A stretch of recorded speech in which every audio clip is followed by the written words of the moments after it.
नमस्कार, good morning India के इस खास शो में आपका बहुत बहुत स्वागत है। मैं हूं आपके साथ जया कौशिक और मेरे साथ है ताबिश हुसैन। शुरुआत कर रहे हैं हम राजस्थान की अहम खबर के साथ, जहां बाड़मेर में एक बड़ा हादसा कल हुआ है। बाड़मेर में वायुसेना का MiG-21 विमान क्रैश हो गया। विमान जहां दुर्घटना का शिकार हुआ उसकी तस्वीरें आप देख रहे हैं। कल रात की ये तस्वीरें हैं। इस हादसे में वायुसेना के 2 पायलटों ने अपनी जान गंवा दी। क्रैश के बाद विमान में आग लग गई और विमान का मलबा आधा किलोमीटर तक बिखरा हुआ आप देख सकते हैं। विमान ने ट्रेनिंग के लिए यहां पर एयर बेस से उड़ान भरी थी और हादसा रात करीब 9:10 पर हुआ। तो ये तस्वीरें उसके बाद जो हादसे की सामने आई वो भी हम आपको दिखा रहे हैं। एक दुखद हादसा ये हुआ है जहां पर ये विमान MiG-21 जो है वो क्रैश हुआ है राजस्थान के बाड़मेर में। इसके बाद जांच भी इस मामले को लेकर जो है की जा रही है, क्या इसकी वजहें रही होंगी हादसे की। लेकिन इस दुखद हादसे में 2 पायलट ने अपनी जान गंवाई है। राजीव हमारे साथ हैं, उनके पास चलते ज़्यादा जानकारी के लिए। राजीव बताइए, अब तक क्या जानकारी मिल पाई है, क्या वजहें रही हो सकती हैं इस हादसे के पीछे? देखिए, जहां तक वजह की बात है, वायुसेना ने कोर्ट ऑफ इंक्वायरी के आदेश दे दिए हैं, उसके बाद ही पता चल पाएगा। वायुसेना ने अपने बयान में ये कहा है कि बहुत दुखद हादसा है और ऐसी मुसीबत की घड़ी में परिवार वाले के साथ हैं। जो वहां MiG-21 का बेस है बाड़मेर में, उत्तरलाई जो एयर बेस है, वहां से ये रूटीन ट्रेनिंग मिशन के तौर पर फ्लाई किया था और अचानक कुछ विमान में खराबी आ गई कि धुएं नहीं रहा।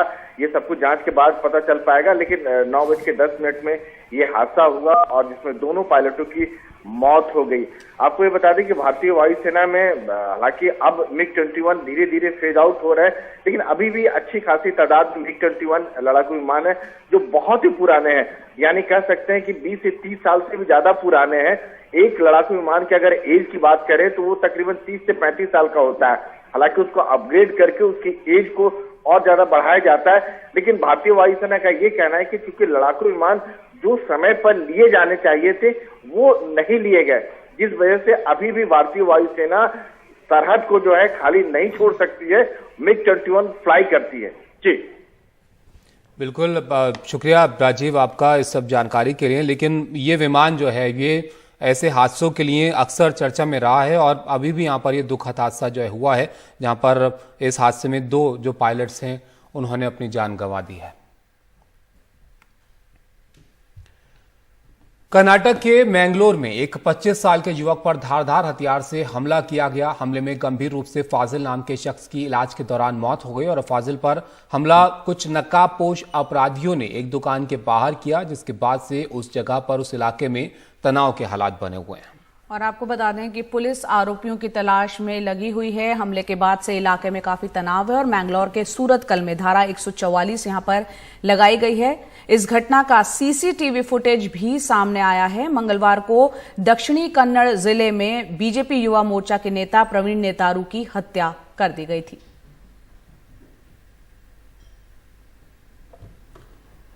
तो धारदार हथियार से आरोपियों ने हमला बोला था। फाजिल नाम का जो शख्स है, कर्नाटक के मैंगलोर में 25 साल का जो ये युवक था, उस पर ये हमला बोला गया था। उसके बाद से ही जो है फाजिल जो है उसकी मौत हो गई। उसके बाद से इलाके में तनाव बना हुआ है और आरोपियों की तलाश में पुलिस लगी हुई है। घटना का CCTV फुटेज भी सामने आया है। There was an incident where a boy who is about 23 years old has been brutally attacked by 4 to 5 people near Suratkal, Krishnapur Katipalla road. So the boy was immediately shifted to hospital and is declared dead. And we are taking up a complaint of the eyewitness who was with the deceased during the incident, and we are taking up a case of murder. And I appeal to all citizens of Mangalore City Police that regarding this incident, due justice will be done quickly and with complete fairness and transparency. और निहाल किदवई इस वक्त phone line पे बेंगलोर से हमारे साथ जुड़ रहे हैं। निहाल, इस घटना से जुड़ी क्या जानकारी मिल रही है? फाजिल नाम का जो शख्स है, क्यों ये हमला उस पर किया गया? आरोपी कौन थे? ये जांच किस दिशा में आगे जा रही है? देखिए, अभी तक पुलिस ने ये नहीं बताया है कि हमले की वजह क्या थी और आरोपी कौन थे। पुलिस का यह कहना है कि अभी कोशिश की जा रही है कि जिन लोगों ने भी इस घटना को अंजाम दिया है उनको पहले पकड़ा जाए और उसके बाद ही ये साफ हो पाएगा कि आखिर इस हत्याकांड की वजह क्या थी। लेकिन जिस तरह से सूरतकल में ये सारी वारदात कल देर शाम हुई और उससे एक दिन पहले बेल्लारे में हुआ था, ये सब जो इलाके हैं दक्षिण कन्नड़ और मैंगलोर के, ये सब काफी संवेदनशील इलाके हैं और यहाँ पर एक के बाद एक आप देखें तो लगातार हत्याएं हो रही हैं और इसको सांप्रदायिक रंग दिया जा रहा है।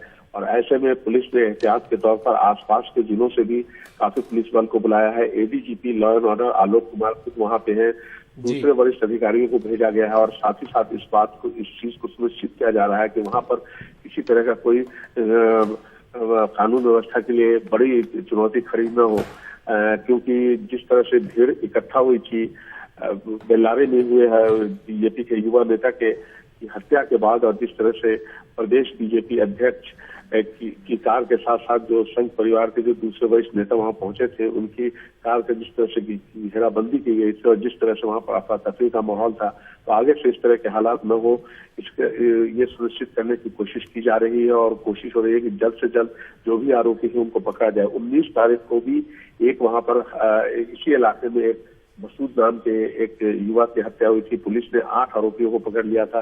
उसके बाद अब प्रवीण की हत्या हुई, उसमें भी पुलिस ने जो आरोपी थे उनको पकड़ा है और अब ये एक के बाद एक तीसरा हत्याकांड है। तो पुलिस ने भरोसा दिलाया है लोगों को कि वो कानून को अपने हाथ में न ले और जल्द से जल्द जो लोग भी इसके लिए जिम्मेदार हैं उन सबको पकड़ लिया जाए।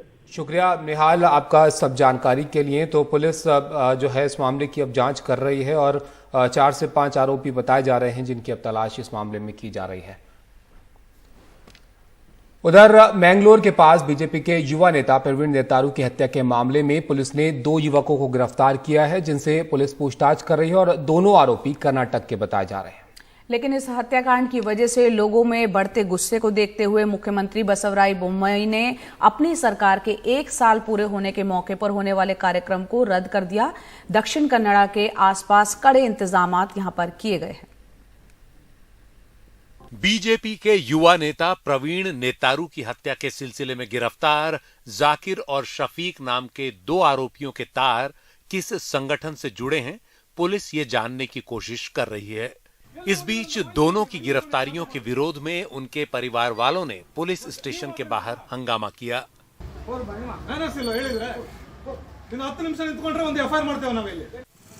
उधर प्रवीण नेतारू की हत्या पर बेल्लारे के आसपास गुस्साई भीड़ ने अल्पसंख्यक समुदाय की कुछ दुकानों पर हमला भी किया। कई सारी चीजें हैं, जांच अभी भी जारी है। हम उनको पुलिस कस्टडी में लेने वाले हैं, उसके बाद हम उनसे सवाल जवाब करेंगे, इसके बाद ही हम कुछ बता पाएंगे। इससे पहले बुधवार को बीजेपी के प्रदेश अध्यक्ष और संघ के अन्य वरिष्ठ नेताओं की गाड़ी पर भीड़ ने जिस तरह गुस्सा उतारा, उसे देखते हुए मुंबई सरकार ने अपने 1 साल पूरे होने से जुड़े कार्यक्रम को स्थगित कर दिया। ये कार्यक्रम बेंगलुरु के बाहर दोदबल्लापुर में गुरुवार को होना था। कार्यक्रम में 1 लाख लोगों के बैठने का इंतजाम किया गया था। 15 दिनों से तैयारी चल रही थी, लेकिन संसद का सत्र भी चल रहा है और बीजेपी कैडर में भी नाराजगी है। ऐसे में कहते हैं कि हाईकमान के आदेश के बाद ये कार्यक्रम रद्द करने का फैसला किया गया। उत्तर प्रदेश में जो भी चल रहा है उसे देखते हुए योगी आदित्यनाथ ही उत्तर प्रदेश की स्थिति को सुधारने के लिए एक बेहतर सीएम है। कर्नाटक में कम्युनल फोर्स से निपटने के लिए हम अलग अलग योजनाएं अपना रहे हैं। अगर स्थिति खराब होती है तो हम भी योगी मॉडल को अपनाएंगे। मुख्यमंत्री बसवराज बोम्मई कार्यक्रम रद्द होने से इतने झल्लाए दिखे कि वो प्रवीण की जगह नवीन बोलते रहे। बेल्लारे से ब्यूरो रिपोर्ट के साथ बेंगलुरु से निहाल किदवई, एनडीटीवी इंडिया। राष्ट्रपति द्रौपदी मुर्मू पर कांग्रेस नेता अधीर रंजन चौधरी के बेतुके बयान से संसद में जबरदस्त हंगामा हुआ। मीडिया से बात करते हुए अधीर रंजन चौधरी ने राष्ट्रपति को राष्ट्रपत्नी कह दिया और इस बात को लेकर बीजेपी जो है वो लगातार हमलावर है और माफी की मांग जो है वो इस मामले को लेकर कर रही है।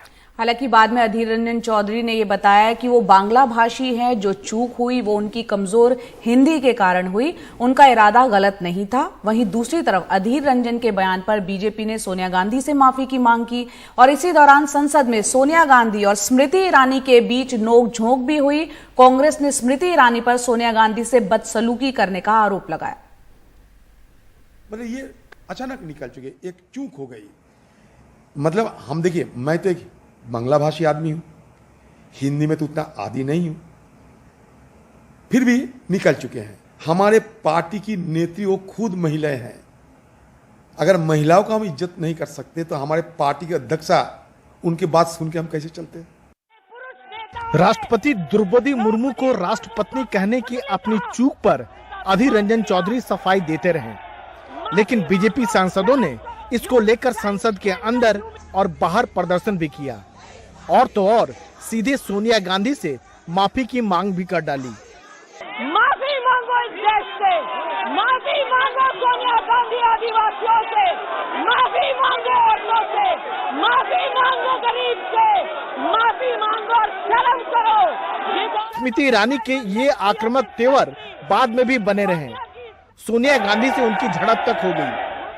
खबर के मुताबिक सोनिया गांधी बीजेपी सांसद रमा देवी के पास पहुंची, ये बताने के लिए कि अधीर रंजन चौधरी ने अपनी गलती मान ली है, लेकिन दोनों के बीच स्मृति ईरानी पहुंच गईं। इसके बाद अलग अलग तथ्य सामने आ रहे हैं। बीजेपी के मुताबिक स्मृति ईरानी ने सोनिया गांधी से पूछा कि वे उनकी क्या मदद कर सकती हैं, जबकि दूसरों के मुताबिक स्मृति ईरानी ने कहा कि उन्होंने ये हिम्मत कैसे की। बीजेपी के मुताबिक सोनिया गांधी ने जवाब दिया कि आप मुझसे बात न करें। कांग्रेस के मुताबिक सोनिया गांधी ने कहा था कि मैं आपसे बात नहीं कर रही, लेकिन इस तथ्य पर दोनों एक मत है कि सोनिया गांधी और रमा देवी के बीच बातचीत में स्मृति ईरानी पहुंची। तनी में अपना वही थोड़ा सा गुस्साई हुई थी, सोनिया गांधी जी गुस्साई हुई थी, गुस्सा में वही तैस में बोल रही थी। क्या बोल रही थी वो, जिस वजह से? आपसे बात नहीं करनी, आपसे बात नहीं करना, ऐसे बोली स्मृति ईरानी को। जब श्रीमती सोनिया गांधी ने बात की, उस समय कोई और भी सांसद बगल में आकर के क्या है, क्या हो गया, क्या बात हो रही है, ऐसे पूछने में you don't talk to me ऐसे करके दूसरे सांसद को ऑलमोस्ट थ्रेटनिंग आवाज से बात की है। जबकि इस बातचीत को सुन रहे दूसरे पक्षों की राय कुछ अलग है। पास गई, जब ये लोग हुटिंग करने लगे, ये रमा देवी के पास गई, क्योंकि महिला सांसद ही बैठी हुई थी, तो वो बात करना चाह रही थी, उन्हें बात करने तक नहीं दिया गया। पीछे से सब चिल्लाने लगे, महिला पुरुष सांसद भी आगे खड़े हो गए और चिल्लाने लगे कि सोनिया तुमको माफी मांगना होगा। और सोनिया जी भी रमा जी के पास में जाके कुछ बोलना चाह रही थी, बड़ी शालीनता से वो मुड़ी और धीरे धीरे जाके उनके पास खड़ी हुई। उसी के बीच में इतना हंगामा, इतना घेराव और इतनी अनर्गल बातें, वो ना लड़ी हैं ना जोर से बोली हैं। जो आरोप लगाए जा रहे हैं वो समझ से परे हैं। कुल मिलाकर ये संसद के भीतर एक अशोभनीय दृश्य का मामला है। महिला सम्मान की बात करते करते सोनिया गांधी को घेरना दरअसल बताता है कि महिला सम्मान की वास्तविक स्थिति क्या है। सोनिया गांधी देश की सबसे बड़ी नेताओं में हैं। स्मृति ईरानी भी केंद्रीय मंत्रिमंडल के सबसे अलग चेहरों में हैं। दोनों के बीच जो कुछ हुआ यह बताता है कि हमारे राजनीतिक विरोध का स्तर कहां तक पहुंच गया है। माननीय सांसदों को शब्दों पर तकरार करने की जगह इस पर भी विचार करना चाहिए।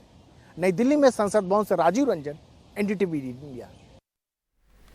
तो सांसदों को संसद की गरिमा का पालन करना चाहिए, फिर वो चाहे किसी भी पार्टी के हो। बहरहाल संसद के मॉनसून सत्र में विपक्षी विधायकों के सस्पेंड होने का सिलसिला लगातार जारी है। यहां पर सांसदों के जो है सस्पेंड होने का सिलसिला जारी है। दरअसल विपक्ष लगातार महंगाई और जीएसटी मुद्दे पर चर्चा की मांग कर रहा है और हंगामे के चलते सांसदों के सस्पेंड होने का सिलसिला गुरुवार भी हमने देखा। ताबिश बिल्कुल, विपक्षी सांसद जो है वो अपने मुद्दों को लेकर लगातार बने हुए हैं। महंगाई का मुद्दा हो, चाहे जीएसटी में इजाफे का मुद्दा हो, और इसको लेकर हमने देखा कि पिछले कुछ दिनों में कई सांसदों का सस्पेंशन हुआ। राज्यसभा के 3 और सांसद सस्पेंड कर दिए गए हैं। अब तक कुल 27 विपक्षी सांसद सस्पेंड हुए हैं और इसमें से 23 राज्यसभा के हैं, 4 लोकसभा के हैं। हिमांशु शेखर मिश्रा की रिपोर्ट आप देखिए। महंगाई और जीएसटी के मुद्दे पर चर्चा की मांग को लेकर राज्यसभा और लोकसभा में विपक्षी सांसदों ने मॉनसून सत्र के लगातार 9वें दिन जमकर हंगामा किया और सदन की कार्रवाई रोककर तत्काल चर्चा की मांग की। राज्यसभा के उपसभापति हरिवंश ने गुरुवार को 3 और राज्यसभा सांसदों सुशील गुप्ता, संदीप कुमार और अजित कुमार भुइयां को इस हफ्ते के बचे हुए दिनों के लिए निलंबित कर दिया। Sushil Kumar Gupta, Shri Sandeep Kumar Pathak and Shri Ajit Kumar Bhuyan members be suspended from the services of the council of the remainder of the current week. Placard लेकर वेल में हंगामा करने वाले निलंबित सांसदों की संख्या अब बढ़कर 27 हो गई है। अब तक राज्यसभा के 23 और लोकसभा के 4 सांसद इस हफ्ते की बची हुई कार्रवाई से निलंबित किए जा चुके हैं। उधर निलंबन को वापस लेने की मांग को लेकर निलंबित किए गए विपक्षी सांसदों का 50 घंटे का रिले धरना संसद परिसर में जारी है। बुधवार को पूरी रात गांधी प्रतिमा के सामने धरना देने के बाद गुरुवार को तेज बारिश की वजह से गांधी प्रतिमा से हटकर सांसद संसद भवन की गेट नंबर 1 पर धरने पर बैठ गए। चल के तुझे मैं लेके चलूं एक ऐसे गगन के तले, जहां मोदी न हो, जहां शाह न हो, जहां बच्चों को दूध मिले, एक ऐसे गगन के तले। भारतीय जनता पार्टी के संरक्षण में और बीजेपी के देखरेख में ये सारा काला कारनामा चल रहा है, तो माफी मांगना चाहिए मोदी जी की सरकार को, माफी मांगना चाहिए पार्लियामेंट्री अफेयर्स मिनिस्टर को कि देश में आज महंगाई चरम पर है, बच्चों के दूध तक पे टैक्स लगा दिया, आटा दाल चावल पे टैक्स लगा दिया, अग्निपथ जैसी योजना लाके आपने भारतीय सेना को कमजोर किया। इन मुद्दों पर सरकार को माफी मांगनी चाहिए, हम क्यों माफी मांगे? लोकसभा और राज्यसभा से 27 विपक्षी सांसदों के निलंबन के साथ ही महंगाई और जीएसटी के मुद्दे पर सत्ता पक्ष और विपक्ष के बीच टकराव और बढ़ गया है और मॉनसून सत्र के दौरान लगातार दूसरे हफ्ते भी ज्यादा कामकाज हो सकेगा, इसके आसार फिलहाल दिखाई नहीं देते। दिल्ली से कानन पात्रा के साथ हिमांशु शेखर, एनडीटीवी इंडिया। इधर लोकसभा और राज्यसभा से निलंबित सांसदों का धरना भी 3 दिन से जारी है। कल रात भी निलंबित सांसदों ने संसद परिसर के अंदर ही जो है वो अपनी रात बिताई। इस दौरान सांसद मच्छरों से परेशान भी नजर आए। और यहां पर आम आदमी पार्टी के सांसद संजय सिंह मच्छरदानी लगाकर सोते हुए दिखे। कांग्रेस सांसद मणिकम टैगोर ने एक वीडियो भी ट्वीट किया है जिसमें वो मच्छर मारते हुए नजर आ रहे हैं। निलंबित सांसदों का 50 घंटे का धरना आज दोपहर 2 बजे जाकर खत्म होगा।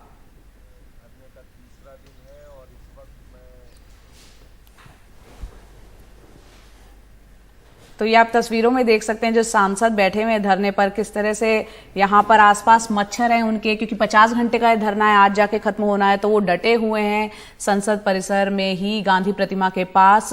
लगातार ये धरना प्रदर्शन जारी है और आप ये देख सकते हैं एक तरीके से यहाँ पर मच्छरदानी का तो प्रयोग ताबिश हो ही रहा है, मॉस्किटो रेपेलेंट जैसी चीजें भी जो होता है वो भी दिख रहा है। मच्छरों से भी जूझ रहे हैं निलंबित सांसद।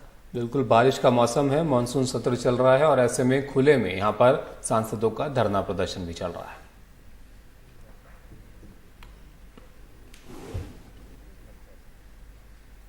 और वहीं आगे बढ़ते हैं, बात करते हैं पश्चिम बंगाल की मुख्यमंत्री ममता बनर्जी की, जिन्होंने आखिरकार मंत्री पार्थ चैटर्जी पर कार्रवाई कर दी। मंत्री पद से उनकी छुट्टी कर दी गई है और इसके साथ ही टीएमसी के सभी पदों से भी उनको हटा दिया गया है।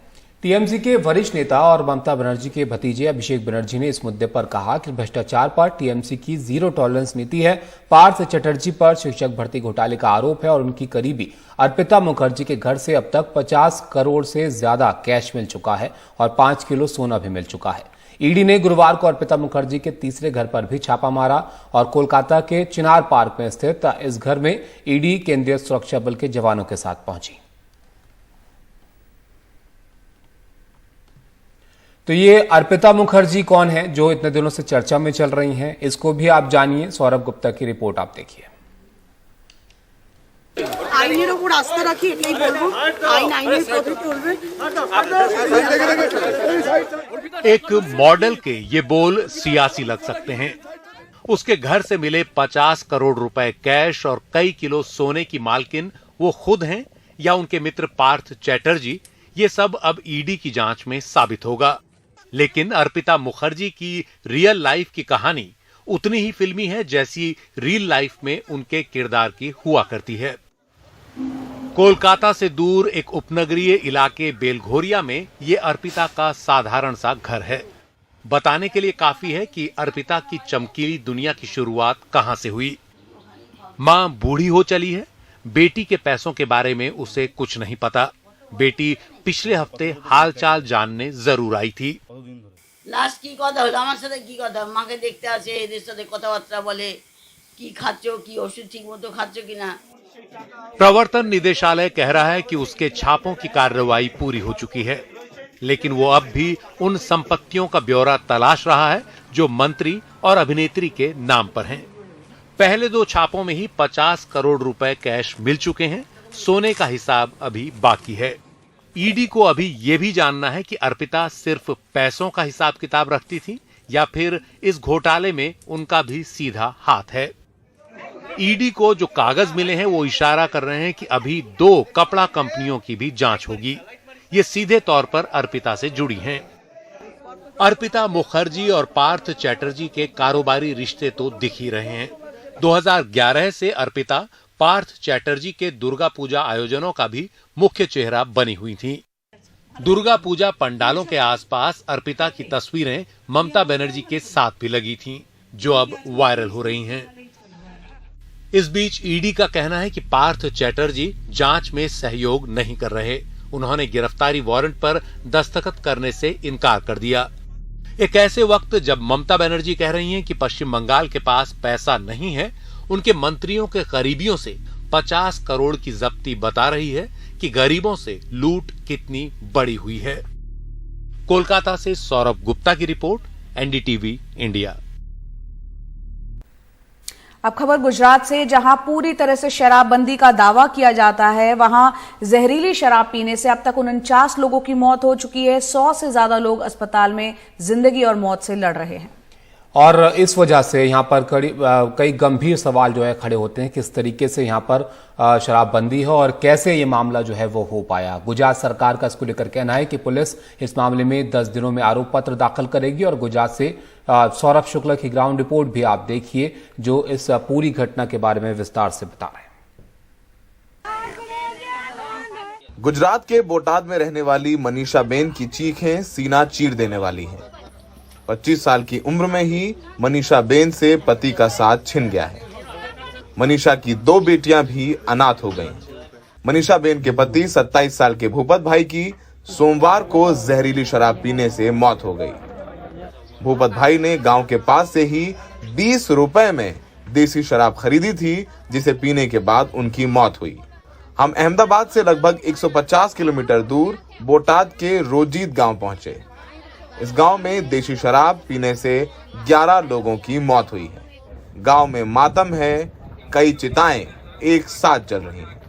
एक ही भाई था आपका? एक ही बेटा था। हाँ, अकेला बेटा था, अकेले वही कमाने वाला था? अकेला वही कमाने वाला था, अब कोई नहीं है कमाने वाला। कोई कमाने वाला नहीं। कितना मुश्किल है आप लोगों के लिए? क्या करें अब, पता नहीं हम अब क्या करें, कौन कमाएगा और कैसे हमारा गुजरान चलेगा, और ये छोटे छोटे बच्चे को कैसे बढ़ाएंगे,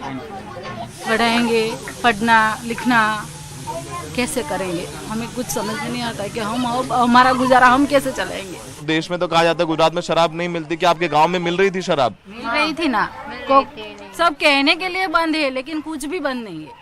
रोज यहाँ शराब बेचते हैं, लोग पीते भी है और कुछ बंद नहीं है। सब बोलते हैं कि बंद है, लेकिन नहीं, ऐसा कुछ नहीं है। हमारा बाबू था, ये आपका बेटा था? हमारा घर नो मोब्स कमाओ दीकरो तो इससे भैया जो हमें निराधार थे। आपका बेटा था, कमाता था? आपका ही बेटा था? आपका बेटा कमाता था, हमें निराधार थे। जैसे ना बछड़ा चीरे थे, वो मोटा करो। छोटे बच्चे थे उनके? मेरा बच्चा का है। आ सरकार हमारे नो जोई बापा, हमारी पर्दा थमकी ने बुलाड़ी नाखी, कोरोना में अर्जी दुनिया बुलाड़ी नाखी। रोजीत गांव के लोगों का आरोप है कि यहां सरेआम शराब बिक रही थी और पुलिस वाले भी इसमें शामिल थे। रोजीत गांव के सरपंच हमें वो चिट्ठियां दिखाने लगे जो वो मार्च से लगातार प्रशासन को लिख रहे थे कि उनके गांव में सरेआम देसी शराब की बिक्री हो रही है। लेकिन गुजरात पुलिस इस चिट्ठी पर अपनी आंखें मूंदे रही और ये हादसा हो गया। ये लेटर लिखने के बाद वो बोल रहे हमने रेड की, तो वो रेड की होती और शराब पकड़ी होती तो आज ये नहीं हुआ होता। और ये होने के बाद अभी तो मुझ पर इतना प्रेशर आ रहा है कि मुझे दबाने की बात हो रही है और मुझे लगता है शायद कोई उल्टा सीधा केस करके मुझे अंदर भी डाल सकते हैं। सरकार उनकी है तो वो कुछ भी कर सकते हैं। मैंने ये 4/3 को पत्र लिखा है PSA 4 मार्च को। हाँ, देखिए 4 मार्च को पत्र लिखा हुआ है, ठीक है। रिसीविंग भी है, उन्होंने रिसीव भी किया है। और इसके बाद भी लिखा आपने लेटर? इसके बाद भी मैंने लिखा है, इसके बाद मैंने SP साहब को लिखा है और संकलन की मीटिंग में भी लिया है। बोटाद, भावनगर और अहमदाबाद ग्रामीण में मिलाकर अब तक 49 से ज्यादा लोगों की मौत हुई है और अब भी 3 जिलों के अस्पतालों में 100 से ज्यादा लोग गंभीर हालत में भर्ती हैं। प्रशासन का कहना है कि इस मामले में जहरीली शराब बेचने और बनाने वाले 15 लोगों को गिरफ्तार किया गया है। बोटाद के अलग अलग गांव में कुछ छोटे शराब विक्रेताओं ने मिथाइल अल्कोहल में पानी मिलाकर नकली शराब बनाई थी जो बेहद जहरीली होती है। उन्होंने 20 रुपए पाउच के हिसाब से उसे गांव वालों को बेचा। ये केस में भी गुजरात पुलिस ने एक अधिकारियों की टीम के माध्यम से ये तय किया है कि मात्र 10 दिन के अंदर ये चार्जशीट हम फाइल करेंगे और फास्ट ट्रैक कोर्ट के माध्यम से सभी परिवारों को न्याय दिलाने की कामगिरी करेंगे। गुजरात सरकार ने इस बड़े हादसे के बाद अहमदाबाद ग्रामीण और बोटाद के SP को हटा दिया है, साथ ही 10 पुलिस अधिकारियों को भी निलंबित किया है। ये जो आप पाउच देख रहे हैं पॉलीथीन के, इन्हीं में ही भरकर देशी शराब यहाँ बेची जाती है और इनमें देखेंगे कि ना कोई ठप्पा लगा हुआ है और ना कोई निशान है ताकि पकड़े ना जाएं। और सोचिए वो अंधा ही होगा जो ये ना जान पाए कि गुजरात पुलिस को पता ही नहीं था कि पूरे गुजरात के गांव में देसी शराब का ये काला कारोबार चलता है। और खुले में देखिए कैसे ये पैकेट पड़े हुए हैं और इसकी जानकारी भी हमें किसी पुलिस वाले नहीं दी कि यही पैकेट हैं जिनमें भरकर देसी शराब बेची जाती है। गुजरात में सहयोगी महेंद्र प्रताप और संजय कौशिक के साथ सौरभ शुक्ला, NDTV इंडिया। राष्ट्रपति द्रौपदी मुर्मू पर दिए बयान के मामले में कांग्रेस सांसद अधीर रंजन चौधरी के खिलाफ अब मध्य प्रदेश में FIR दर्ज की गई है। यहां पे डिंडौरी जिले में दर्ज ये 0 FIR बीजेपी के राष्ट्रीय सचिव ओम प्रकाश धुर्वे ने दर्ज कराई है। इस दर्ज 0 FIR में IPC की धारा 153B और 505(2) के तहत केस दर्ज किया गया है। इसको समझने के लिए हमारे साथ हमारे सहयोगी अनुराग द्वारी फोन लाइन पर जुड़ रहे हैं। अनुराग, हमने देखा कल संसद में भी किस तरह से बयान जो अधीर रंजन चौधरी ने दिया उसके बाद काफी हंगामा हुआ। अब FIR मध्य प्रदेश में हुई है, क्या केस बनता है, क्या धाराएं हैं, थोड़ा समझाएं। जया, मध्य प्रदेश के डिंडौरी में गुरुवार की देर शाम को भाजपा के राष्ट्रीय मंत्री हैं ओम प्रकाश धुर्वे, उनकी लिखित शिकायत पर पुलिस ने 2 समुदायों के बीच शत्रुता, घृणा का भाव पैदा करने के साथ साथ राष्ट्रीय अखंडता पर प्रतिकूल प्रभाव डालने के लांछन वाली धारा यानी 153B(1)(a) और 505(2) के तहत मामला दर्ज कर लिया है।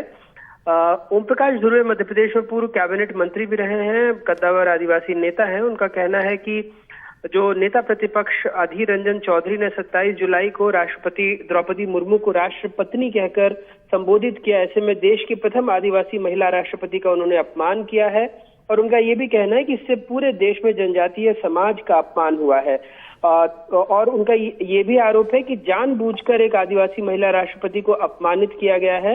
इस मामले में उनकी मांग थी कि जो SC/ST एक्ट है उसके तहत मामला दर्ज किया जाए। कोतवाली थाने में बीजेपी के बहुत सारे जो वहाँ के डिंडौरी के नेता हैं और उसके साथ ही पर्यटन विभाग के अध्यक्ष हैं यहाँ पर विनोद गोटिया और वहाँ के जिलाध्यक्ष नरेंद्र राजपूत, बड़ी संख्या में वहाँ के जो बीजेपी के कार्यकर्ता है डिंडौरी को वो भी पहुंचे थे।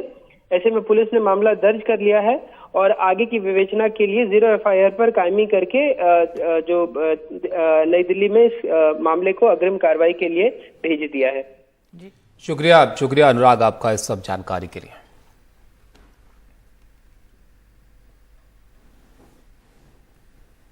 दरअसल राष्ट्रपति द्रौपदी मुर्मू पर कांग्रेस नेता अधीर रंजन चौधरी ने जो बयान दिया था, उससे संसद में कल हमने देखा जबरदस्त हंगामा मचा।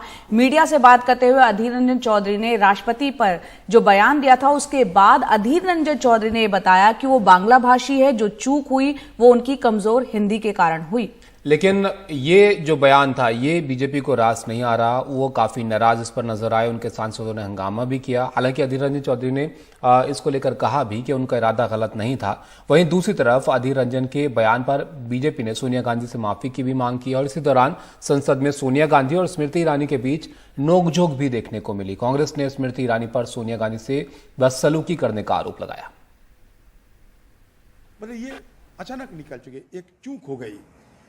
मतलब हम देखिए, मैं तो एक बांग्ला भाषी आदमी हूं, हिंदी में तो उतना आदी नहीं हूं, फिर भी निकल चुके हैं। हमारे पार्टी की नेत्री वो खुद महिलाएं हैं। अगर महिलाओं का हम इज्जत नहीं कर सकते तो हमारे पार्टी के अध्यक्षा उनकी बात सुन के हम कैसे चलते हैं? राष्ट्रपति द्रौपदी मुर्मू को राष्ट्रपत्नी कहने की अपनी चूक पर अधीर रंजन चौधरी सफाई देते रहे, लेकिन बीजेपी सांसदों ने इसको लेकर संसद के अंदर और बाहर प्रदर्शन भी किया और तो और सीधे सोनिया गांधी से माफी की मांग भी कर डाली। माफी मांगो इस देश से, माफी मांगो सोनिया गांधी आदिवासियों से, माफी मांगो औरतों से, माफी मांगो गरीब से, माफी मांगो और शर्म करो। स्मृति ईरानी के ये आक्रामक तेवर बाद में भी बने रहे। सोनिया गांधी से उनकी झड़प तक हो गई। खबर के मुताबिक सोनिया गांधी बीजेपी सांसद रमा देवी के पास पहुंची, ये बताने के लिए कि अधीर रंजन चौधरी ने अपनी गलती मान ली है, लेकिन दोनों के बीच स्मृति ईरानी पहुंच गई। इसके बाद अलग अलग तथ्य सामने आ रहे हैं। बीजेपी के मुताबिक स्मृति ईरानी ने सोनिया गांधी से पूछा कि वे उनकी क्या मदद कर सकती हैं, जबकि दूसरों के मुताबिक स्मृति ईरानी ने कहा कि उन्होंने ये हिम्मत कैसे की।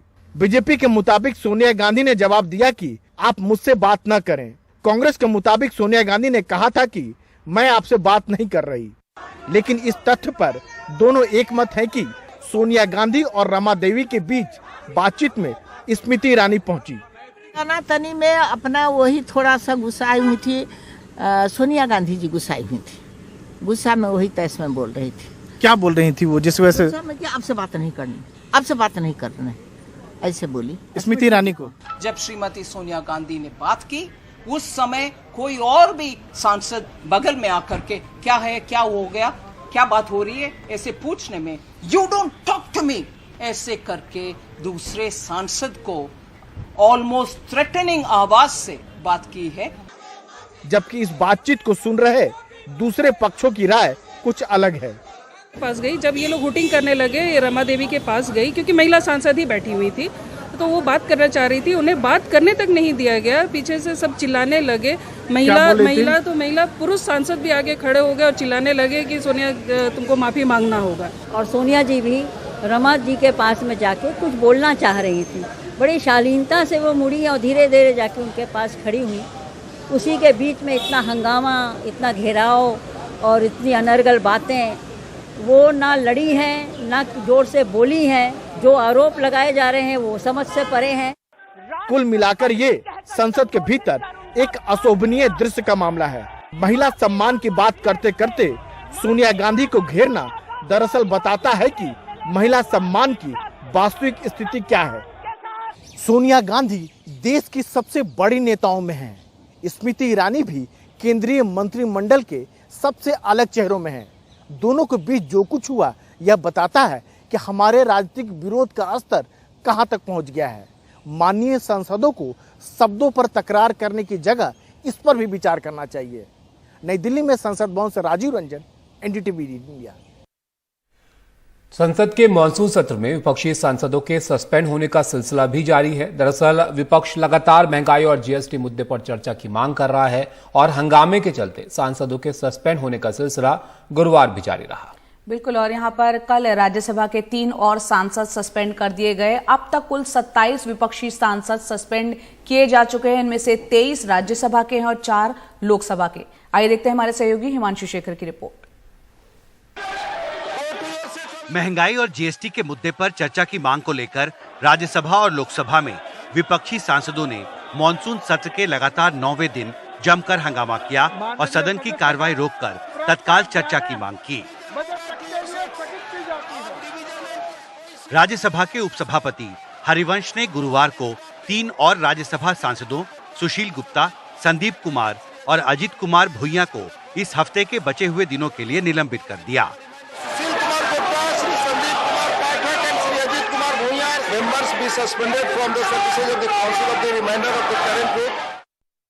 प्लेकार्ड लेकर वेल में हंगामा करने वाले निलंबित सांसदों की संख्या अब बढ़कर 27 हो गई है। अब तक राज्यसभा के 23 और लोकसभा के 4 सांसद इस हफ्ते की बची हुई कार्रवाई से निलंबित किए जा चुके हैं। उधर निलंबन को वापस लेने की मांग को लेकर निलंबित किए गए विपक्षी सांसदों का 50 घंटे का रिले धरना संसद परिसर में जारी है। बुधवार को पूरी रात गांधी प्रतिमा के सामने धरना देने के बाद गुरुवार को तेज बारिश की वजह से गांधी प्रतिमा से हटकर सांसद संसद भवन की गेट नंबर 1 पर धरने पर बैठ गए। चल के तुझे मैं लेके चलूं एक ऐसे गगन के तले, जहां मोदी ना हो, जहां शाह ना हो, जहां बच्चों को दूध मिले, एक ऐसे गगन के तले। भारतीय जनता पार्टी के संरक्षण में और बीजेपी के देखरेख में ये सारा काला कारनामा चल रहा है, तो माफी मांगना चाहिए मोदी जी की सरकार को, माफी मांगना चाहिए पार्लियामेंट्री अफेयर्स मिनिस्टर को कि देश में आज महंगाई चरम पर है, बच्चों के दूध तक पे टैक्स लगा दिया, आटा दाल चावल पे टैक्स लगा दिया, अग्निपथ जैसी योजना लाके आपने भारतीय सेना को कमजोर किया। इन मुद्दों पर सरकार को माफी मांगनी चाहिए, हम क्यों माफी मांगे? लोकसभा और राज्यसभा से 27 विपक्षी सांसदों के निलंबन के साथ ही महंगाई और जीएसटी के मुद्दे पर सत्ता पक्ष और विपक्ष के बीच टकराव और बढ़ गया है और मॉनसून सत्र के दौरान लगातार दूसरे हफ्ते भी ज्यादा कामकाज हो सकेगा, इसके आसार फिलहाल दिखाई नहीं देते। दिल्ली से कानन पात्रा के साथ हिमांशु शेखर, एनडीटीवी इंडिया। तो मॉनसून सत्र में चर्चा के हालात फिलहाल कम ही दिख रहे हैं। बहरहाल लोकसभा और राज्यसभा से निलंबित सांसदों का धरना तीसरे दिन भी जारी है। कल रात भी निलंबित सांसदों ने संसद परिसर के अंदर ही बिताई और इस दौरान सांसद मच्छरों से काफी ज्यादा परेशान दिखे। आम आदमी पार्टी के सांसद संजय सिंह मच्छरदानी लगाकर सोते हुए दिखे। कांग्रेस सांसद मणिकम टैगोर ने एक वीडियो भी ट्वीट किया जिसमें वो मच्छर मारते हुए नजर आ रहे हैं। निलंबित सांसदों का 50 घंटे का धरना आज दोपहर 1 बजे खत्म होगा। और इस वक्त खबर आ रही है, कांग्रेस नेता अधीर रंजन चौधरी ने राष्ट्रपति से मिलने का वक्त मांगा है। दरअसल अपने विवादित बयान पर जो हंगामा हुआ उसके बाद ये समय मांगा गया है। कल अधीर रंजन चौधरी ने ये सफाई भी दी थी कि उनसे चूक हो गई क्योंकि वो बांग्ला भाषी हैं, हिंदी उनकी कमजोर है, तो जो बात निकली उस चूक का नतीजा थी। और इस बयान को लेकर दिन भर हंगामा हुआ। जो भाजपा के सांसद हैं वो संसद में भी हंगामा उनकी तरफ से दिखा और बाहर भी उन्होंने नाराजगी जताई। और अब इसके बाद अधीर रंजन चौधरी ने हालांकि खेद भी जताया, लेकिन अब ये मामला जो है एक बड़ा यहाँ पर बना हुआ है। राजीव, कब तक ये मुलाकात हो सकती है? देखिए, उन्होंने राष्ट्रपति से समय मांगा है, राष्ट्रपति भवन बकायदा मेल किया गया है अपनी बात स्पष्ट करने के लिए। उन्होंने साफ तौर पर कहा था, कल जब एनडीटीवी इंडिया से बातचीत हो रही थी तो उन्होंने कहा था कि अगर राष्ट्रपति को उनकी बात बुरी लगी हो तो उनसे एक बार नहीं बल्कि 100 बार माफी मांगेंगे, लेकिन इन बीजेपी वाले से बिल्कुल नहीं मांगेंगे जिनके नेता महिलाओं के बारे में क्या क्या बयान देते हैं। उन्होंने इंटरव्यू में साफ तौर पर कहा था कि जिस तरह से प्रधानमंत्री ने जो बंगाल के मुख्यमंत्री के बारे में किस तरह की भाषा का इस्तेमाल किया था, कैसे बोल रहे थे, के बारे में कहा था, शशि थरूर की पत्नी के बारे में, तो ये सारी बात उन्होंने इंटरव्यू में कहा था। हालांकि इसको लेकर आज संसद में लोकसभा में हंगामा होने का आसार है। आपको ये बता दें कि जो बीजेपी जो है खासतौर से अध्यक्ष के साथ साथ सोनिया गांधी से भी माफी की मांग कर रही है इस बयान को लेकर। जी, यहाँ पर कुछ पता चल पाया है कि जो उन्होंने एक मेल किया, आप बता रहे हैं, वक्त मिलने की संभावनाएं कब तक? देखिए, उम्मीद जताई जा रही है कि शायद ये मुलाकात कल हो सकती है। अब ये राष्ट्रपति पर निर्भर करता है कि कब वो अधीर रंजन चौधरी को समय देते हैं। अधीर रंजन चौधरी ने कहा है कि उनके लिए राष्ट्रपति देश की सम्मान वाली बात है, देश का सबसे सर्वोच्च पद है, और अपनी गुहार लगाने के लिए जिस तरह से ईडी और सीबीआई का दुरुपयोग हो रहा है उस मामले को लेकर वो जाना चाहते थे। पहले भी उनसे मिलना चाहते थे, लेकिन उनसे समय नहीं मिल पाया, और एक बयान जो उन्होंने एक कह सकते हैं कि चूक की वजह से दे दिया, जो चूंकि उन्होंने साफ तौर पर स्पष्ट किया कि बांग्ला भाषी हैं और पूरी तरह से हिंदी का बहुत सारे मतलब वो नहीं समझ पाते, इस वजह से बोल दिया, और इसको जो है बीजेपी जो है तिल का ताड़ बना रही है। शुक्रिया राजीव आपका सब जानकारी के लिए। तो बीजेपी तिल का ताड़ बना रही है इस मुद्दे को, एक क्योंकि दूसरी भाषा से वो आते हैं, इसलिए जो है ये शब्द जो है उनसे निकल गया। खेद जरूर जता चुके हैं, लेकिन एक बड़ा मुद्दा जरूर उनका यह बयान बनता हुआ नजर आ रहा है।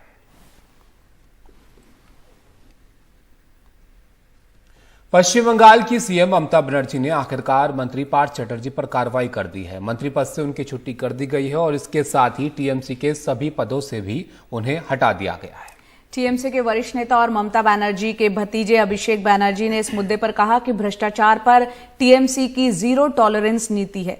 पार्थ चैटर्जी पर शिक्षक भर्ती घोटाले का आरोप है। उनकी करीबी अर्पिता मुखर्जी के घर से अब तक 50 करोड़ रुपए से ज्यादा का कैश बरामद हो चुका है। 5 किलो से ज्यादा सोना मिल चुका है। ईडी ने गुरुवार को अर्पिता मुखर्जी के तीसरे घर पर भी छापा मारा था। कोलकाता के चिनार पार्क में उनका जो घर है, उस घर में ईडी केंद्रीय सुरक्षा बल के जवानों के साथ वहां पहुंची थी। ये तस्वीरें देखकर हर कोई हैरान है। ईडी अब तक कुल 50 करोड़ रुपए और 5 करोड़ से ज्यादा गहने अर्पिता मुखर्जी के घरों से बरामद कर चुकी है, जो पश्चिम बंगाल टीचर भर्ती घोटाले में आरोपी पार्थ चैटर्जी की करीबी मानी जाती हैं। ईडी सूत्रों के मुताबिक 18 घंटे तक चली रेड में अर्पिता के फ्लैट से 3 डायरियां भी मिली हैं, जिनमें लेन देन का रिकॉर्ड कोड वर्ड में दर्ज है। जांच एजेंसी ने घर से 2600 पेज का एक दस्तावेज भी बरामद किया है, जिसमें पार्थ और अर्पिता की जॉइंट प्रॉपर्टी का जिक्र है। ईडी के मुताबिक कोलकाता के टीचर भर्ती घोटाले मामले में अब एक वरिष्ठ आईएएस समेत 4 महिलाएं ईडी के रडार पर हैं। साथ ही जांच एजेंसियों को छापेमारी में एक डायमंड रिंग भी मिली है, जिस पर पी लिखा हुआ है। यही नहीं, छापेमारी में कुछ ऐसे खिलौने मिले हैं जिन पर सेक्स टॉयज होने का शक है। बीजेपी इस मामले में ममता बनर्जी को घेरने में लगी है। ममता बनर्जी जी जैसी जो मुख्यमंत्री हैं, वो एकदम चुप बैठी है, एकदम शांत है, कोई उन्होंने आवाज नहीं निकाली। और नारदा, शारदा, चिटफंड, कोयला और आज जो है वो आपके सामने है कि यहाँ तक कि टीचर भर्ती जैसी चीजों में भी ये घोटाले सामने आ रहे हैं। और शिक्षक भर्ती के बाद जो इनके अमाउंट है, वो अमाउंट 50 करोड़ अगर अर्पिता जैसी महिला के पास निकल सकता है, तो आप सोचिए कि हम तो यही कहेंगे कि ईडी जो है इसकी अच्छे से जांच करे। যেখানে প্রয়োজন আছে এজেন্সির করুক, আমার কোনো আপত্তি নেই। এজেন্সির নামে অন্য দলের পারসেপশন খারাপ করে নিজেরা টাকা লুটে দেশটাকে লুঠেরায় পরিণত করে দিয়েছে। 3-4টে এজেন্সিকে দিয়ে গভর্নমেন্টকে জব্দ করাও, স্তব্ধ করো। মহারাষ্ট্র ভেঙেছি, ছত্তিশগড় ভাঙবো, ঝাড়খণ্ড ভাঙবো, বাংলা আমাদের হারিয়ে দিয়েছে, বঙ্গালকেও भी ভাঙবো। আমি বললাম অত সস্তা নয়। বাংলা ভাঙতে গেলে রয়্যাল বেঙ্গল টাইগারকে আগে লড়ো, বাংলায় ভাঙতে গেলে কুমিরকে আগে লড়ো। वैसे दिलचस्प ये है कि जब से भाजपा सरकार केंद्र में आई है, तब से इस साल मार्च तक एनफोर्समेंट डायरेक्टरेट ने 3555 मामले मनी लॉन्ड्रिंग एक्ट के तहत दर्ज किए। वैसे ये पीएमएलए का कानून वाजपेयी सरकार के समय आया था, जिसे यूपीए ने और ताकत दी, जबकि वही लोग इसका विरोध अब कर रहे हैं। जितना कैश टीएमसी नेता के करीबी माने जाने वाली अर्पिता मुखर्जी के पास से मिला है, उसके चलते टीएमसी से सवाल पूछे जाने लाजमी हैं। लेकिन ये भी सच है कि खुद ममता बनर्जी का जो छवि है वो एक बेदाग लीडर की है, और वो अभी फिलहाल वेस्ट बंगाल में सबसे कदावर नेता भी मानी जाती है। लेकिन इसके चलते जो ये छापामारी हुई है, उनकी जो नेशनल एम्बिशंस हैं उनके ऊपर जो विपक्षियां पार्टी हैं वो सवाल जरूर उठाएंगी। नई दिल्ली से नीता शर्मा, NDTV इंडिया के लिए। और अब हम आपको खबर दिखाने जा रहे हैं ग्रेटर नोएडा के स्काई गार्डन सोसाइटी का मामला आपको हमने दिखाया था, जहां एक बुजुर्ग दंपति को उनका फ्लैट जिसके वो मकान मालिक थे वहीं से बेघर हो गए थे। सीढ़ियों पर ही एक हफ्ते से वो रह रहे थे और आखिरकार उनको अपना फ्लैट मिला है। जो मकान में किराएदार थी उन्हें अब बुजुर्ग दंपति को घर में घुसने दिया है। और ये तस्वीर आप देखिए जहां पर ये घर है जिसके बाहर वो रहने को मजबूर थे। सीढ़ियों पर उनका सामान रखा हुआ था और फ्लैट खाली करने को जो किराएदार था वो तैयार नहीं थे। रेंट एग्रीमेंट खत्म होने के बाद भी जो फ्लैट है वो खाली नहीं किया जा रहा था। तो अब थोड़ी राहत इन दंपति को मिली है कि इनको फ्लैट में दाखिल होने दिया गया है। लेकिन ये मामला सबकी नज़र में आया क्योंकि नोएडा जहां पर कई सारी बिल्डर सोसाइटीज़ हैं और बहुत सारे लोग जो हैं जिनके घर किराए पर उन्होंने दिए होंगे उनके लिए जाहिर है चिंता इसको देखकर बड़ी होगी, क्योंकि जो मकान मालिक हैं जो मालिक हैं फ्लैट के उनको ही दाखिल नहीं होने दिया जा रहा था। और ये इसलिए भी क्योंकि रेंट एग्रीमेंट खत्म होने के बाद भी जो किराएदार है वो खाली नहीं कर रहा था। संकेत हमारे साथ हैं, ज्यादा जानकारी के लिए उनके पास चलते हैं। संकेत, अब थोड़ी राहत तो इनके लिए कि सामान इनका जो है अंदर आया है, लेकिन इस पूरे मामले में अब तक क्या क्या हुआ है जरा आप वो भी समझाइए। जी, ये एक खबर का असर देखने को यहाँ मिल रहा है कि कल हमने ये खबर को हाईलाइट किया। करीब हफ्ते भर से ये मकान मालिक हैं जो कि अपने ही घर में बाहर सीढ़ियों पर रहने को मजबूर थे, क्योंकि रेंट एग्रीमेंट खत्म हो जाने के बाद और आश्वासन मिल जाने के बाद कि किराएदार चले जाएंगे। ये मुंबई से चल के अपना सामान भी लेकर के आए और यहाँ पर इनके पास रहने के लिए कोई जगह नहीं थी। जब इनका ये सत्याग्रह शुरू हुआ सीढ़ियों के एकदम बाहर, तो सोसाइटी के बहुत सारे लोग भी जुड़े इस पूरी प्रक्रिया में। उन्होंने मदद की मकान मालिक की, लेकिन किराएदार ने इनको अपने ही मकान से बाहर कर दिया। हफ्ते भर के संघर्ष के बाद और NDTV ने भी ये जब खबर दिखाई और वो लोगों तक पहुंची, प्रशासनिक मदद अब इस बुजुर्ग दंपति को मिली। और कल रात में प्रशासन की कार्रवाई के बाद ऐसा बताया जाता है कि अब ये अपना सामान अंदर रख पाए हैं, अपने फ्लैट को एक्सेस इनको मिल गया है, लेकिन अभी शिफ्ट नहीं हुए हैं क्योंकि ये इंतजार कर रहे हैं कि जो किराएदार है वो अपना सामान हटाए। तो मेरे ख्याल से कुछ दिन का और इंतजार होगा इससे पहले कि ये पूरी तरीके से रह सकें। जी, लेकिन एक राहत जरूर उन्हें मिली होगी क्योंकि एक हफ्ते से सीढ़ियों पर थे और अपने ही घर से बेघर हुए थे। संकेत, यहाँ जो महिला किराएदार है वो रेंट एग्रीमेंट खत्म होने के बाद क्या कुछ वजह और दलीलें दे रही थी ना खाली करने की? देखिए, पूरी तरीके से तो जानकारी नहीं मिल पाई है और हमने कल जब हम शूटिंग कर रहे थे तो हमने ये जानने की भी कोशिश की कि वो कहाँ है। उस समय वो घर में नहीं थी, ताकि उनका भी हम वर्जन ले लेते कि उनकी क्या वजह है, क्योंकि क्या कारण है कि उन्होंने ये बोला कि अब वो नहीं हटेंगी इस घर से, तो ये जानना बहुत जरूरी था। अभी उनसे संपर्क नहीं हो पाया, लेकिन जो बात पता चली है यहाँ पर जो आसपास के पड़ोसी हैं इस मोहल्ले के, उनका ये कहना है कि कुछ कही सुनी हो गई थी मकान मालिक और किराएदार के बीच में, जिसकी वजह से उन दोनों में तन गई और किराएदार का ये कहना हुआ कि अब वो यहाँ से नहीं हटेंगी या नहीं जाएंगी। शायद उन्होंने ये भी हवाला दिया कि मेरे पास और कोई जगह नहीं है जाने के लिए। लेकिन फिर जब कानूनी दस्तावेज देखे गए, पुलिस द्वारा देखे गए, जब ये देखा गया कि रेंट एग्रीमेंट खत्म हो गया है और बाकायदा नोटिस दिया जा चुका है और जो प्रॉपर्टी के कागजात हैं वो मकान मालिक के हक में हैं, तो ऐसे में फिर प्रशासन को ये जरूरी लगा कि इसमें इंटरवीन किया जाए। तो हफ्ते भर के बाद प्रशासनिक मदद से और मीडिया में जब ये मामला हाईलाइट हो गया, तो अब राखी गुप्ता और उनके पति वो दोनों अपना सामान उन्होंने शिफ्ट कर लिया है, लेकिन कुछ दिनों का समय दिया है किराएदार को भी कि वो अपना सामान पैक कर दें, क्योंकि एकदम से तो सामान पैक होता भी नहीं है, उसमें समय लगता है। तो वो मानवीय आधार पर वो एक अरेंजमेंट हो गया दोनों में और ये बुजुर्ग दंपति अब अपने ही घर में इनको एक्सेस मिल गया है। ये अपने आप में बड़ी विचित्र सी स्थिति थी। 2006 की आई हुई फिल्म घोसला का रीजन लग रहा था कि किस तरीके से अपने ही घर से बाहर हो गए हैं पूरे बिल्कुल अपने ही घर से बाहर हो गए थे संकेत। और ये खबर आपने जब दिखाई उसका कहीं ना कहीं असर ये जरूर मिला कि जो मकान मालिक है अपने ही घर में घुस पाए। अभी दोनों में ही कहीं ना कहीं एक समझौता आपसी ये मिला कि जो किराएदार है बेशक अभी है लेकिन एक मानवीय आधार पर उनको वक्त दिया है कि वो जल्द से जल्द उस घर को खाली कर दे। बहुत बहुत शुक्रिया संकेत पूरी जानकारी के लिए। पटना में भारतीय जनता पार्टी ने अपने सभी मोर्चा पदाधिकारियों की एक बैठक बुलाई है। ये बैठक 2 दिन तक होनी है, शनिवार और रविवार। इसमें पूरे देश से करीब 700 से ज्यादा नेता भाग लेंगे। इस कार्यक्रम का उद्घाटन जहां पार्टी के राष्ट्रीय अध्यक्ष जेपी नड्डा करेंगे, वहीं इसके समापन में केंद्रीय गृह मंत्री अमित शाह का संबोधन होगा। लेकिन इस कार्यक्रम को लेकर बीजेपी की अपनी सहयोगी जनता दल यूनाइटेड बहुत सहज नहीं है। देखते हैं रिपोर्ट। इन दिनों पटना शहर का कुछ ऐसा नजारा है, शायद ही कोई कोना हो जहां शनिवार से 2 दिनों के भाजपा की बैठक के पोस्टर ना हो। इसके अलावा गुरुवार से ही बीजेपी के सभी नेता बिहार के जनता दल यूनाइटेड की जीती 43 विधानसभा सीटों को छोड़ बाकी सभी 200 विधानसभा क्षेत्रों में प्रवास कर रहे हैं।